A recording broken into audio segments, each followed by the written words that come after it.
welcome back to my channel. So glad you can join me. And if this is your first time here, my name's Amanda and I like to teach people how to cook. Okay, so you're probably wondering why I have this giant crocheted dinosaur in my lap. I just finished him today. He's from my nephew. I'm so excited. And so yes, I did have to share him. But today we're actually going to be learning how to roast a chicken. It's actually a brined chicken. I did the brine yesterday, and my intention was to show you how to brine and then roast the chicken. But after a series of bad luck, I lost one of the video clips, and the sound was corrupted on some of the other video clips from yesterday's brining video. So we are going to start with a brined chicken, which basically means that my chicken spent the night in the refrigerator in a salt sugar solution that had other seasonings like allspice and peppercorns and things like that. You can look up another brined video. Hopefully one of these days I will brine another chicken and do a video. But this is still a really amazing method for doing a long, low, slow roast chicken. So I do hope that you'll stay tuned and watch. It's perfect for today. We got like almost a foot of snow here in Vancouver, Washington, which is just north of Portland. And it's one of these recipes that is like a Sunday dinner where it's gonna be in the oven all day. I mean, well, it takes about 3 to 4 hours to cook. But the preparation is fast, and then it just sits in your oven for 3 hours. So, we'll just get started. All right, so yesterday I showed you how to make the brine, and then when I actually had the video clip, Watson, I'm not talking to you, I'm talking to my friends on the video. He always gets so concerned when I start talking to this empty room. He thinks I'm talking to him. Anyway, yesterday, I had the brine all done, and I was going to show you just putting the chicken into this pot of brine, and that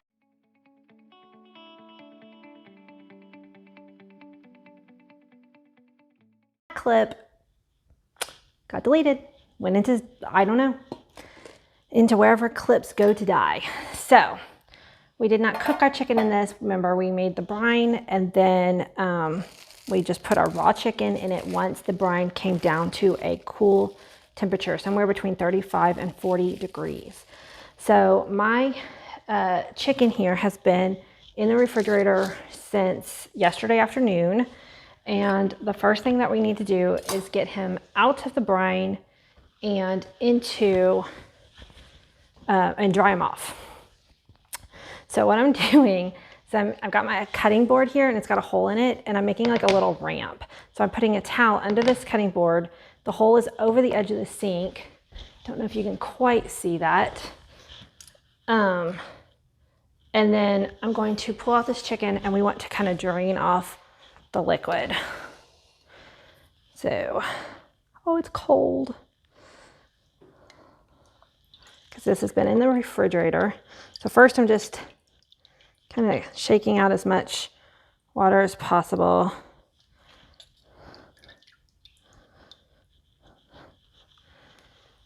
And then got them on here, and it's not too bad. Sometimes it feels like there's a lot more. Okay, so now I've got some clean paper towels. You can use linen towels, but just make sure that you wash them right away, because we don't want salmonella growing in your laundry hamper. So that's why this is one of the few times I keep paper towels in the kitchen because you want your bird to be nice and dry. Okay, so while I'm prepping up this chicken, I'm gonna go ahead and get my oven started. This is what I call a, always got towels everywhere. This is what I call a very low and slow roast chicken. There's many ways to roast a chicken. This method gives very moist, delicious chicken. It is so good, but it takes 3+ hours, almost 4 hours. So it's not the chicken that you're gonna do on a weeknight, okay? This is a Sunday dinner chicken. So I'm gonna lower my rack just because I wanna make sure it's tall enough that my pot can go in there. And I'm going to set my oven to, let's see, bake. And I'm going to go for 275. So again, very low temperature. All right, get this guy dried out. This brine, we're just gonna toss down the sink in a little while. Don't really need it, can't really use it for anything else. And I have part of an onion that I'm gonna stuff in here. Oh, I just remembered I've got some oranges that are kind of going bad. So I'm gonna go grab one of those oranges real quick. So let me wash my hands again. So much hand washing when you're dealing with chicken. Okay.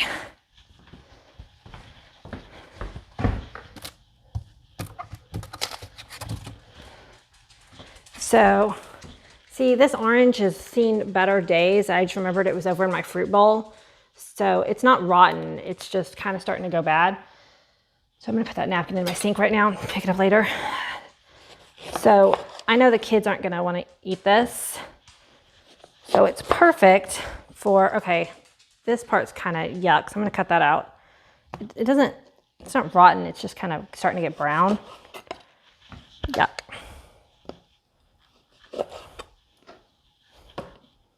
Probably just gonna use half of it. So if you had a lemon, that would be good too. You don't have to put a citrus. I wasn't planning on it. It just popped into my head right now. Citrus kind of just adds a nice little background flavor to your chicken. So we're gonna stuff that in the cavity. And then remember there's a hole up here too. So you can stuff on both sides. All right. Now we're gonna use some aromatics. Well, our onion was an aromatic, and celery and carrot are also considered aromatics. They are going to just kind of,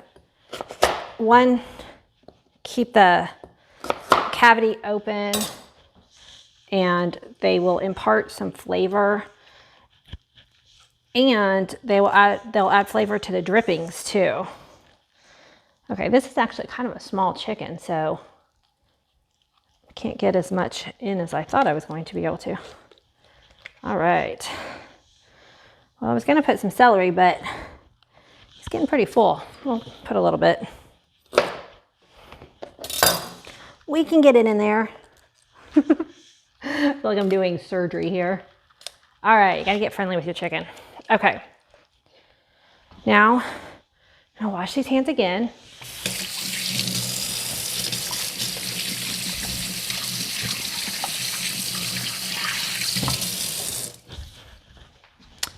I'm gonna move this pot out of the way, so I'll deal with it later.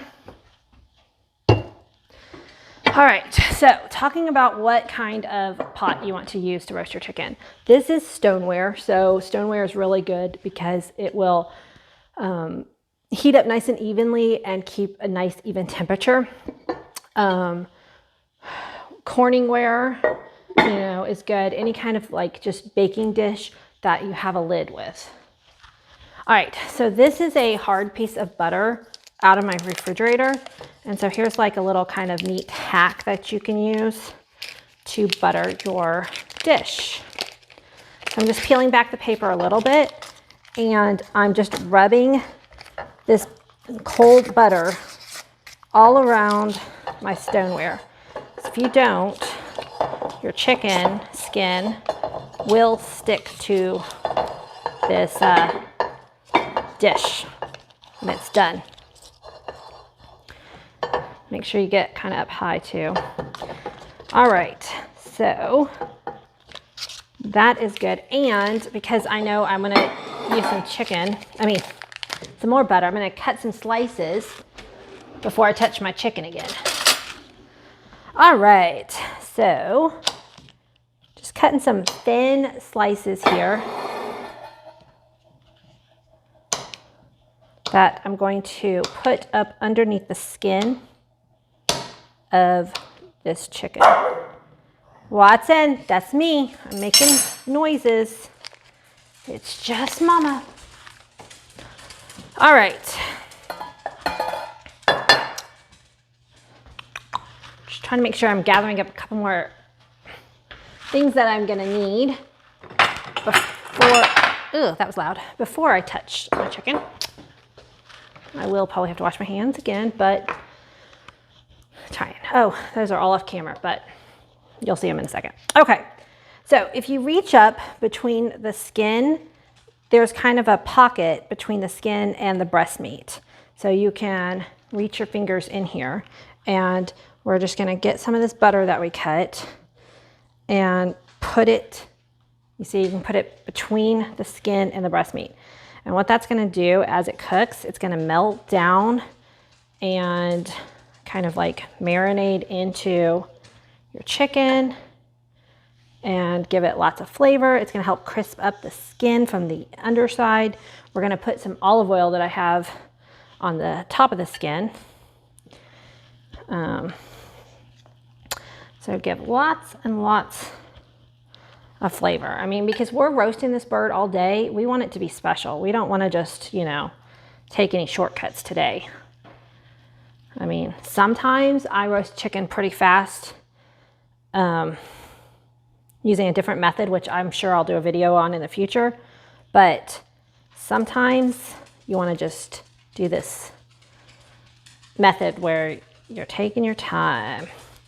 All right, so you can also kind of reach around.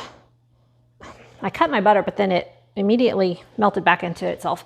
Reach around and put some of this butter on top of the leg meat too. Okay, doesn't have to be perfect. All right, I'm just gonna go ahead and use up all this butter since I can't, it's got chicken all over it. I'm not gonna use it for anything else now. All right, now here's a little trick.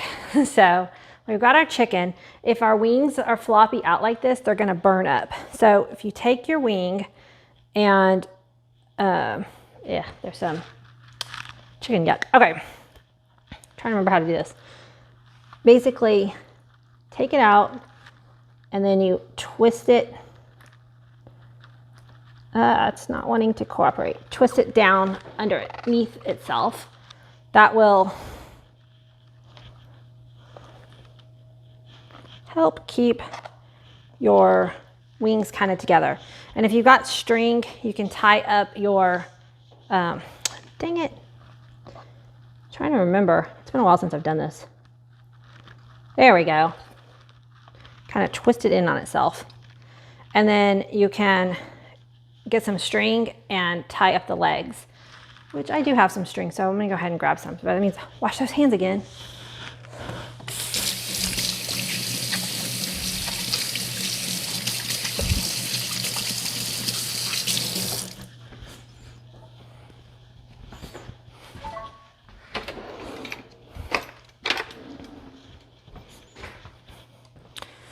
Okay, so I've got this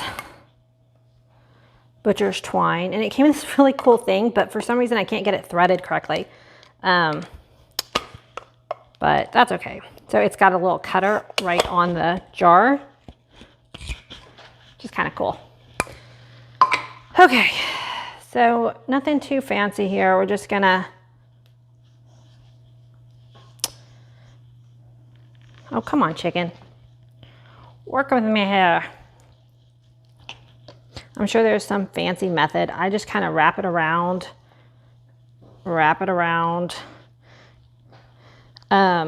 What this does is it keeps your chicken legs kind of together again. Keep it all in one tiny little unit here, and that will help it cook evenly. All right, so now I'm going to carefully turn this bird upside down. Oh, there's some of the allspice from the brine. Wash my hands again. Every time you touch the chicken before you touch something else, you gotta wash your hands. There's probably a much more efficient method, but I don't know it. Okay, So I'm going to salt. Generous. Well, you don't want to put too much salt because remember this guy was sitting in salty water all night. Salt, pepper, and this is a chicken seasoning that has garlic, onion, salt, random spices that include black pepper, parsley, red bell pepper, orange peel, and green pepper.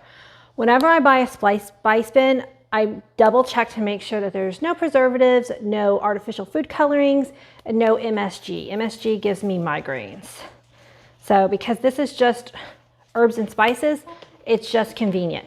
If you don't have a pre-done chicken seasoning like this, then go ahead and use like garlic powder, onion powder, your salt, your pepper. If you want to put some like dried thyme on it, you know, there's lots of different herbs that you can put. You don't want to put anything like leafy and green, like dried parsley, because that would tend to burn. Although we're going really low and slow. Okay, so get these spices in. I'm going to drizzle some olive oil across the skin. Not much because we got that butter, but this will help get the outside of the skin crispy. My wing popped out. And then we're going to put our chicken in our pot. And then we'll cover him.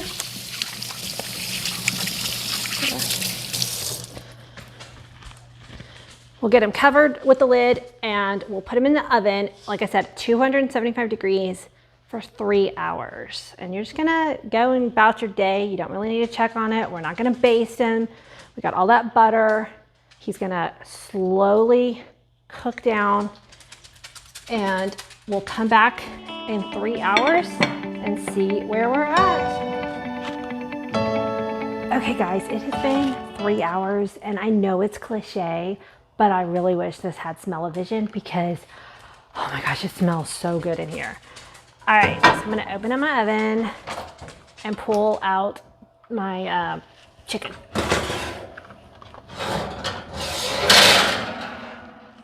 So I haven't peeked. So let's see. Ready? Yay, look how much liquid rendered out of this bird. Okay, so now he is not necessarily the most pretty color, but look right here how the meat has pulled away from the bone. So that's telling me right now that he is pretty much cooked through, but now we're gonna put him back in the oven at a much higher temperature and brown him. So I'm going to stop my oven, going to put it up to 400. And then once it gets up to temperature, I'm gonna put him back in the oven and I'm gonna keep a close eye on him. It might take 15 to 30 minutes. We're just gonna get that top browned and your chicken will be ready. And with those drippings, I'm gonna pour them off and make an incredible gravy. And also while he's in the oven is a good time to make my side dishes, which tonight I'm gonna make some garlic, mashed potatoes, and just some boiled peas. So I will be back to show you.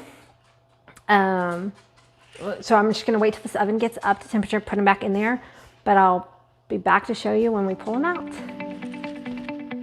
All right, guys, so my chicken has been in for about 20 minutes. It's almost done. I'm just waiting for it to get a little bit more brown. I just peeked on it. Got the Instant Pot behind me making mashed potatoes. And so I'm just waiting here. And I got a quick question. Okay, so this necklace I bought, it's not very expensive. I mean, got it at the grocery store, I think. But it's got these two little circles that I bought because I thought it would represent my identical twins. But like I've had 3 people tell me they think my necklace is on backwards. So leave a comment below and tell me, is this necklace look like it's on backwards or is it cute and symbolic? Let me know, I gotta know. All right, so my chicken, Oh, it's looking good. Okay, so I just turned off the oven and I'm gonna carefully pull it out because it's very full of liquid.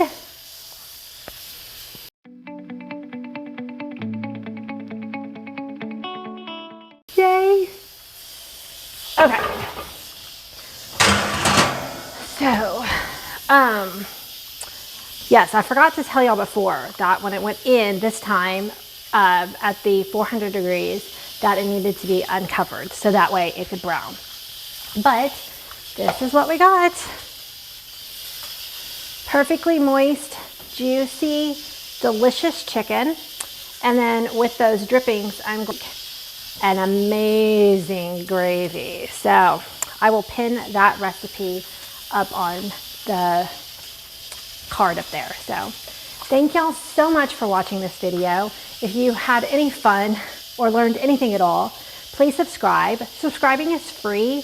It just lets me know that you're enjoying my content and will alert you if you hit that bell that I am releasing another video. So appreciate your support and I will see y'all next time. Okay, y'all, I'm back. I wasn't gonna show this because I mean, it's not that pretty to like be deboning a chicken for dinner, but as I lifted his pot, the wings fell off. He is that tender.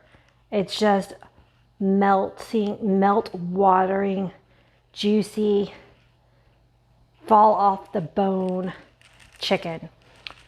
Also, pro tip, again, I've got a towel underneath my cutting board because the juices are gonna kind of roll off as I try to, I like to like kind of take them apart before I call the kids down for dinner. So I've got peas and green beans because I had, didn't have as many green beans as peas as I thought I did in the freezer.